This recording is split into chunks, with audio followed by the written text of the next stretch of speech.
Being someone who isn't nearly as computer savvy as someone from this generation should be, I know very little about what technology is capable of. Aside from email, IM, and occasionally download of something otherwise unobtainable for me at that moment. I have about the same amount of knowledge as an 8-year-old might possess about the electronic world.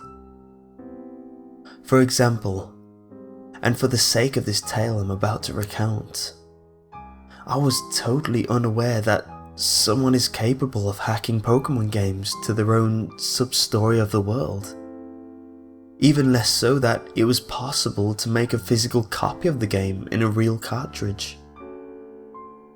However, I happened to learn about this one in one of the most disturbing ways possible. When I was younger, Pokemon Gold was my very first game from an ever-popular franchise.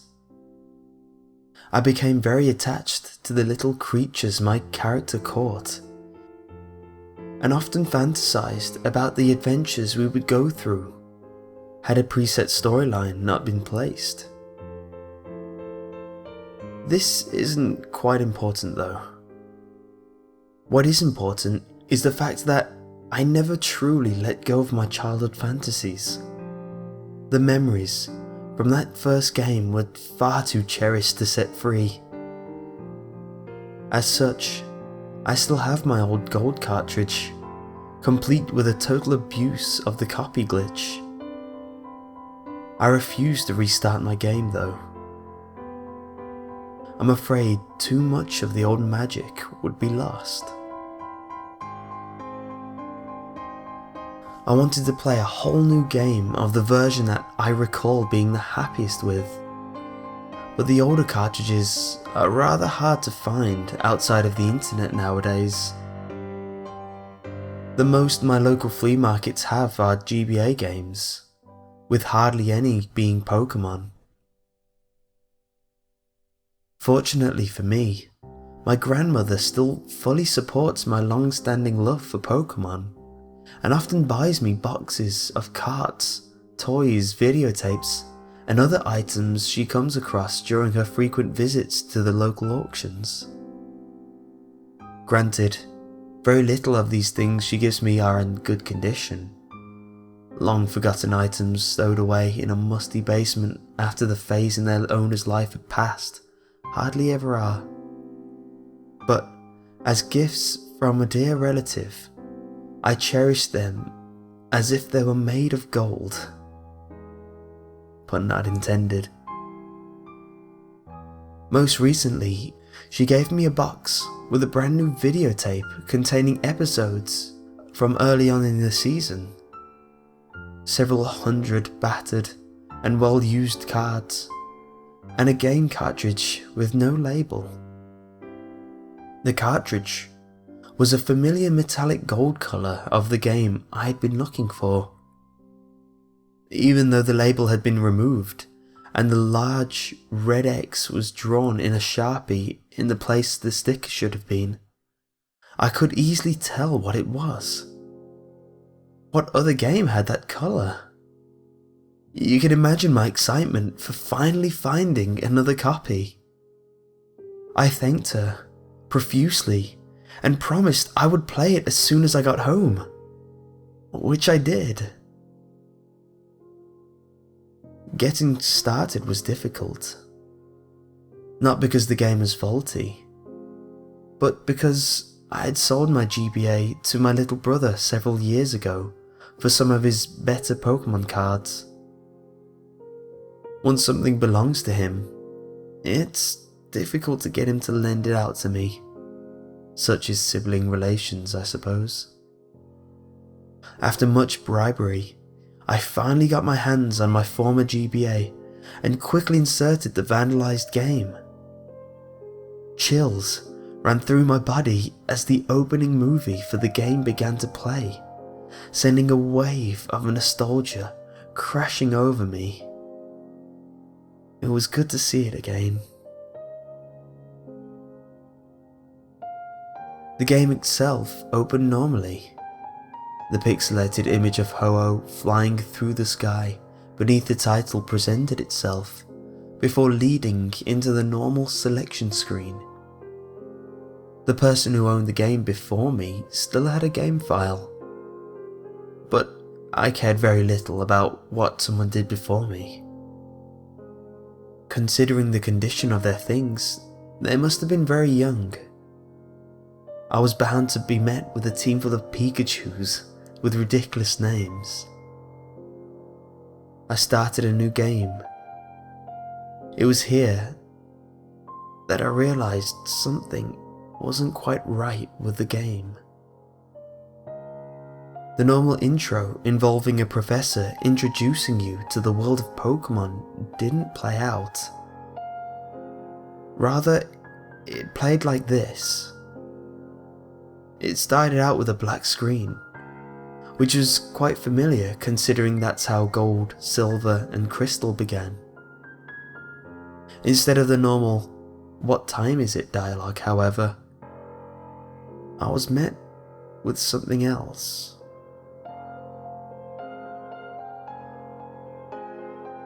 Pokemon are nothing more than tools. Use them and throw them away. The black screen faded away, revealing an empty area at night. It looked familiar. I vaguely remember it being a route in an earlier part of the game.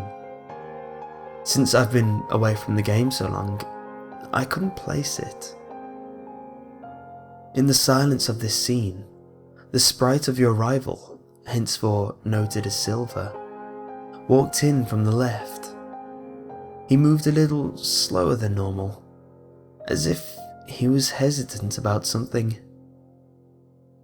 Once he had moved to the middle of the screen, he stopped and turned back to look at where he had come from, turned toward where he was going, and turned back where he had came once again.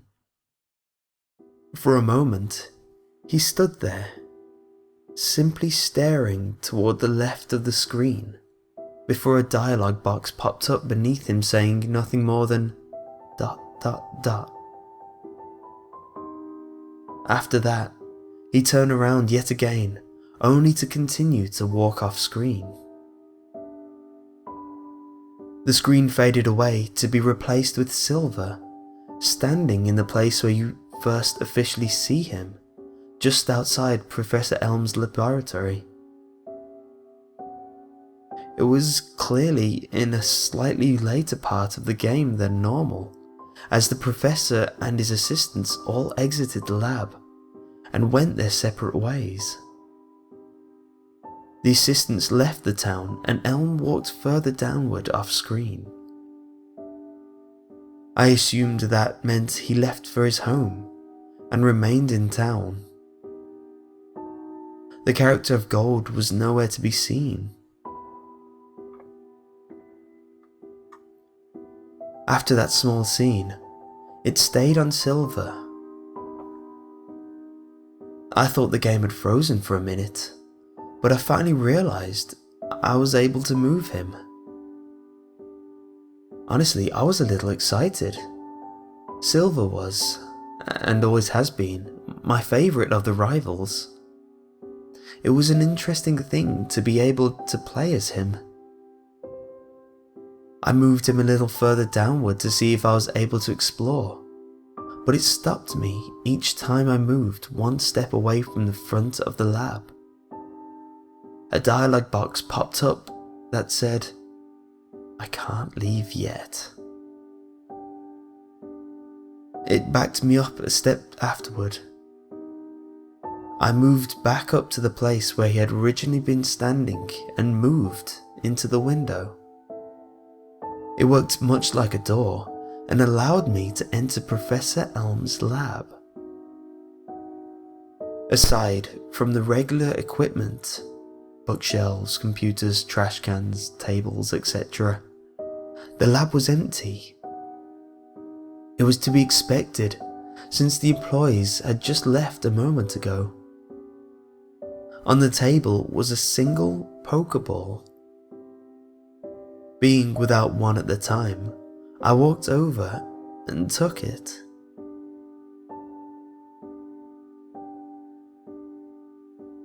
A dialogue box popped up and said, "Obtained Totodile," but no item get music played.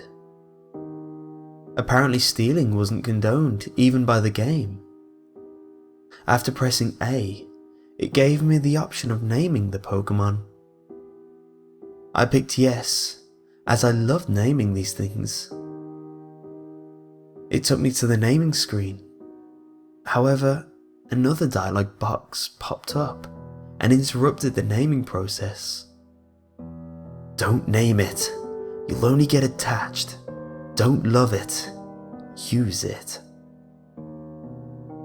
It was clearly the voice of the same person who'd spoke in the very beginning. I found it odd. The naming screen faded away, leaving me in the empty lab. I quickly tried to leave through the front door, but was stopped by Silver saying, "Not through here." Again, he backed up, and I was forced to exit through the window I had come from. As if things weren't strange enough as they were, it was nearly impossible to get a random battle to start once I left New Barktown and stepped in the grass. I go out my way to avoid them later on in the game, but during the beginning, it was something I enjoyed to get my Pokemon to level up. Being unable to find something to fight was a little frustrating.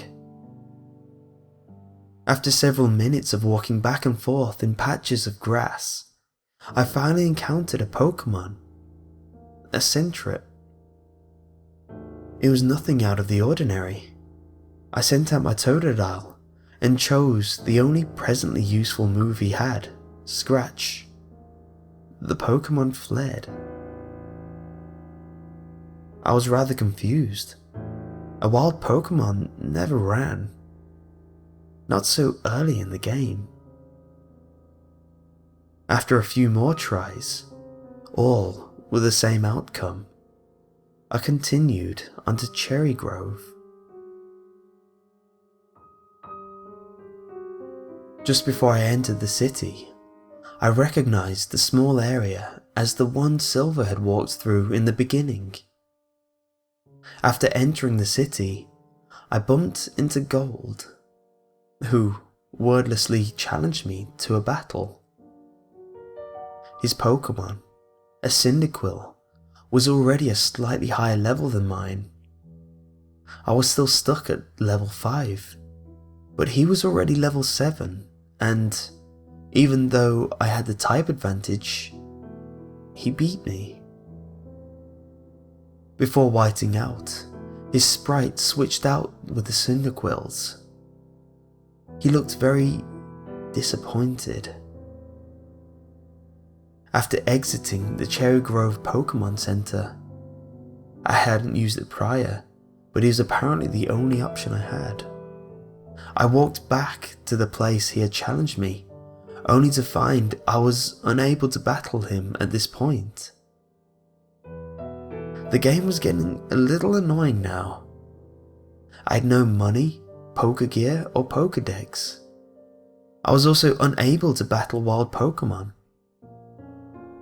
Fortunately, once I entered Route 30 onward, there were other Pokemon trainers in which I could battle and easily beat, though none of them seemed eager to speak to me after I had won.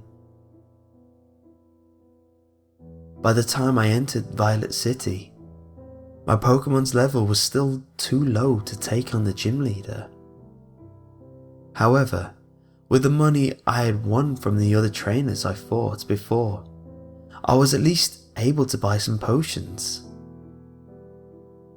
I felt I was set. The lesser trainers of the gyms were easy enough. I was only forced to use 2 of my previously purchased potions, and I leveled up once. As I took on the gym leader, he proved to be too much and I lost yet again. Upon winning, he did the very same thing Gold had done.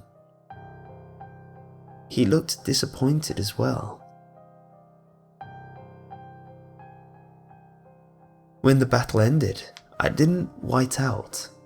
Rather, I had to endure a lecture about treating Pokemon correctly from the leader. Once he finished speaking, I received a one-worded question. Steel? I chose the only option given to me.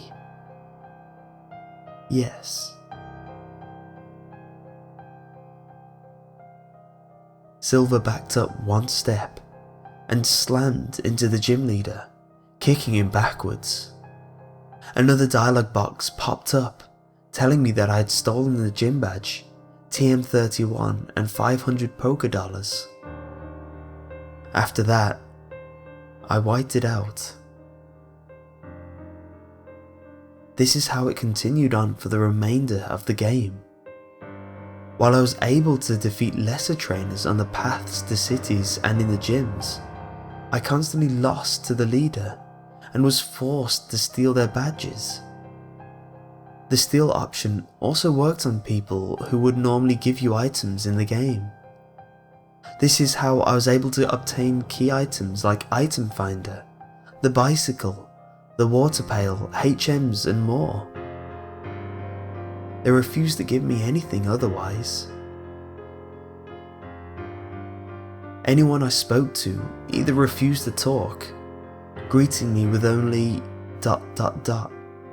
or lecturing me a little on how to properly treat Pokemon. I was beginning to get that way with Nurse Joy as well.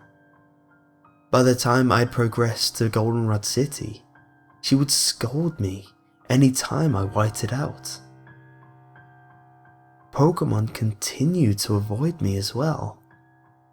If I wanted to better my team, I had to hope that the Pokeballs I used worked first time. What was stranger about random battles is, even if I locked the Pokemon in battle with mean luck, the Pokemon passed out. Literally. After the first attack of mean luck, if I got the first attack that is, the Pokemon would faint on its own before I could choose another attack.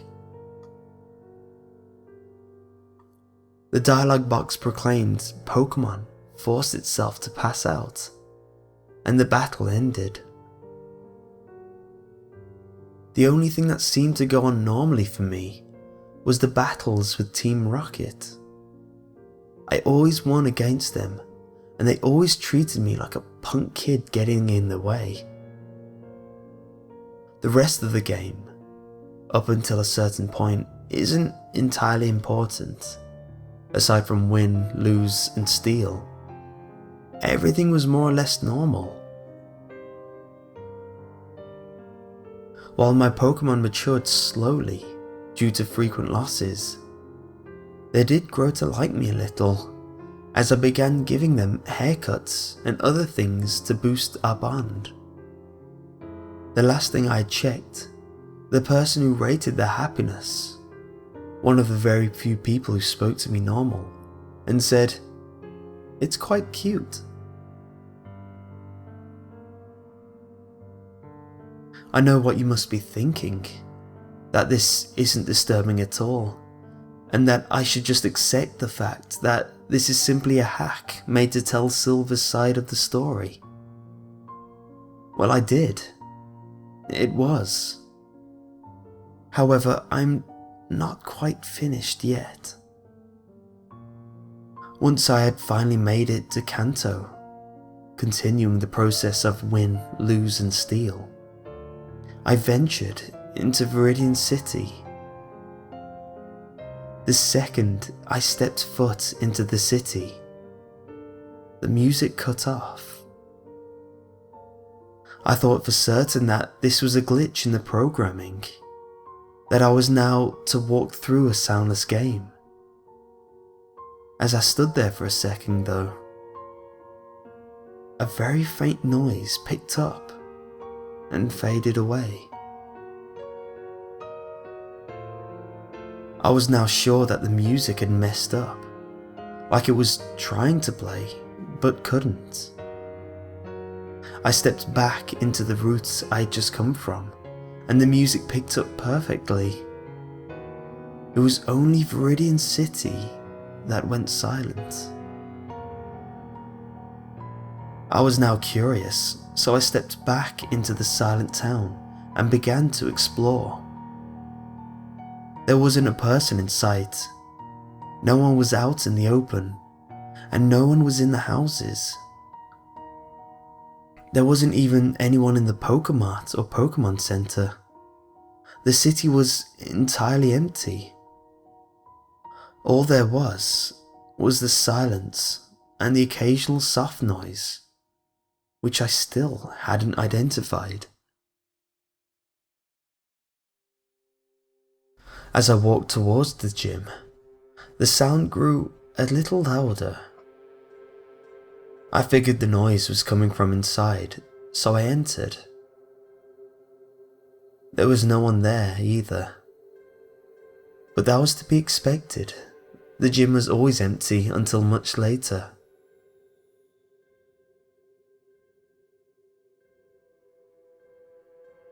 The noise didn't play in here, but it was still dead silent. I walked up to where the gym leader normally stood, and as I walked past the spot into the wall, I do that sometimes, I like the noise, I was transported to another room. The wall had a hidden set of stairs. This place was silent as well, but the noise began to play yet again. It was much louder this time.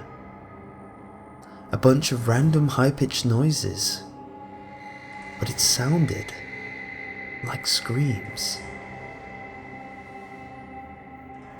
By this time, as you could well imagine, my heart was pounding.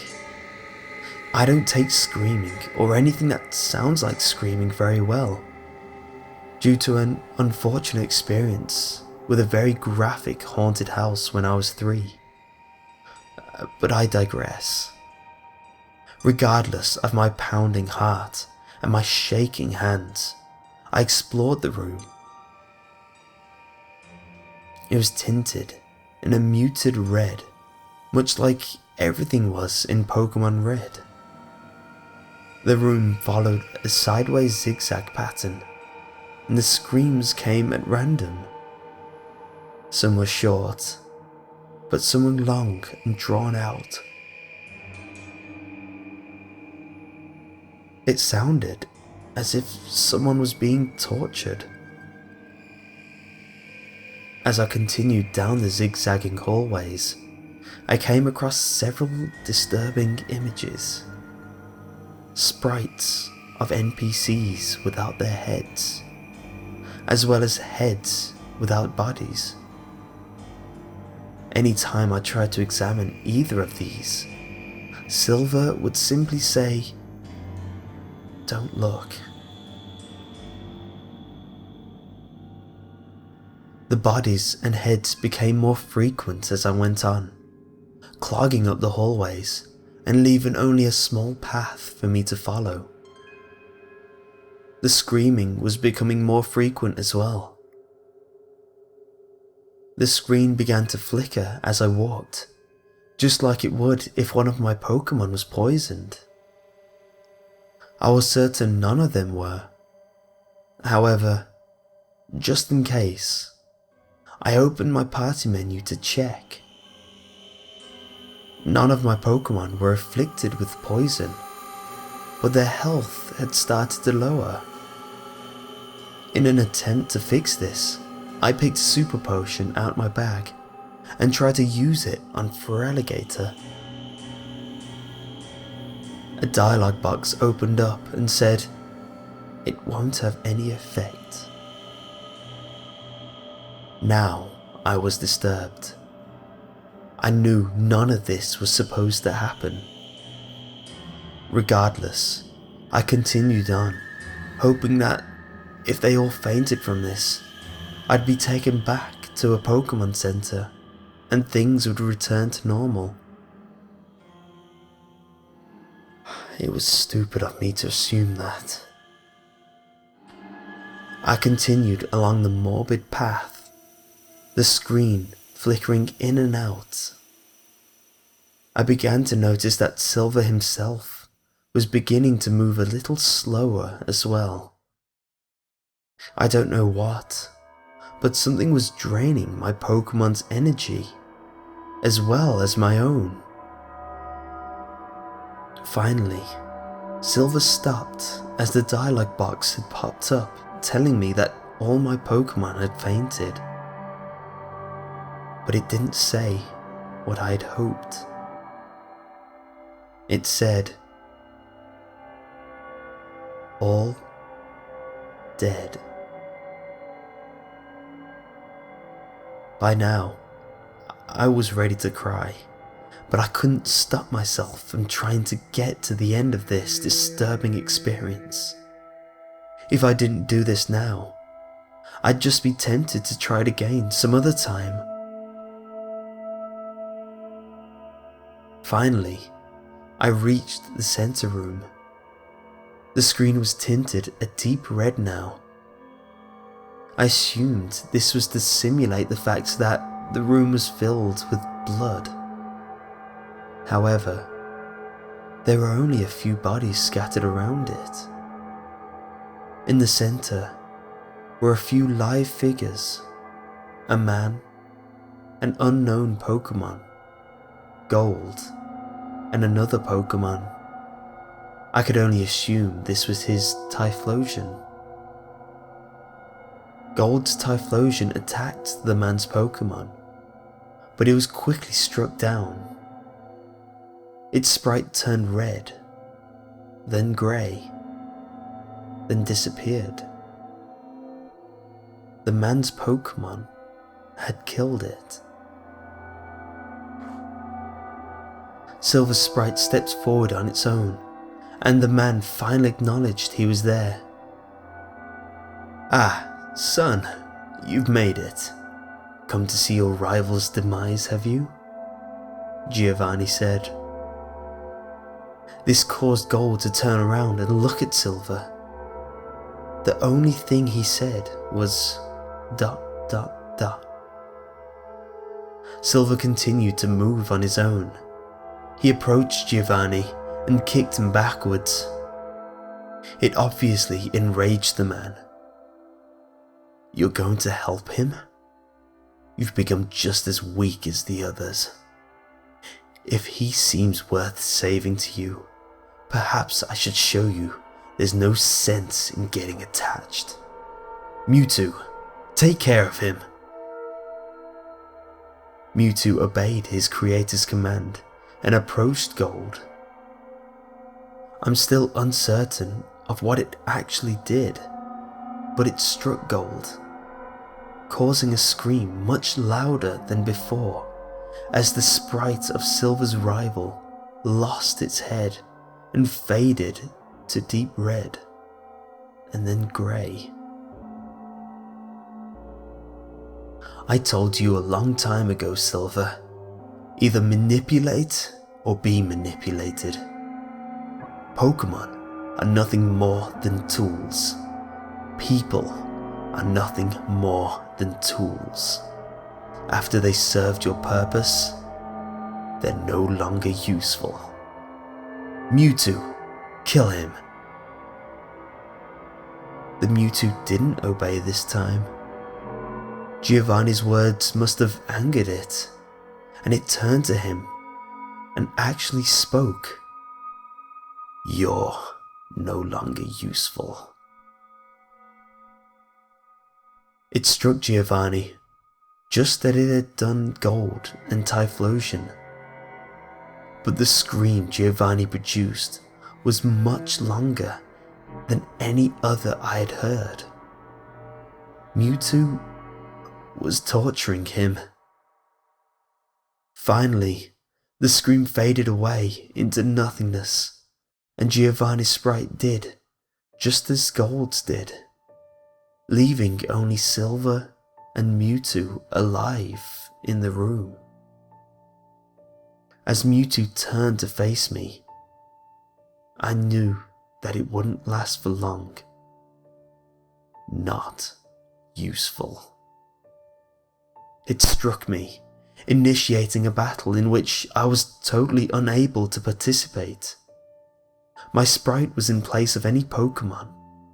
My health had dwindled past the halfway point, but I knew it didn't matter either way. I chose to run, but I couldn't. I chose to attack, but I had nothing to use. I just had to stand there as Mewtwo used Psychic on Silver's defenseless image. Even with the sound turned to a low level, the scream coming from Silver was disturbingly loud. Even as the battle screen faded away, the scream lingered until Silver's sprite turned from red to grey, which I now assume symbolizes the coldness of death. Silver, along with Gold and everyone else who had been unfortunate enough to wander into this place from Viridian, was now dead. The screen faded to black, all except for Mewtwo's sprite, which remained in the center of the screen. My paranoid mind immediately made me think he was somehow going to turn on me next. But the word "end" simply faded in underneath him, and the screen cut to black, taking me back to the opening sequence. I'm still unsure why this was made, why someone shoved it into a box to sell, and why I happened to find it. I can assure you, I'm swearing off all randomly found games too. Either it's new, or I'll never risk touching it again. The game I just described has slipped out of my possession since that first playthrough. I have no idea where it is, but I hope it's rotting in a dump somewhere.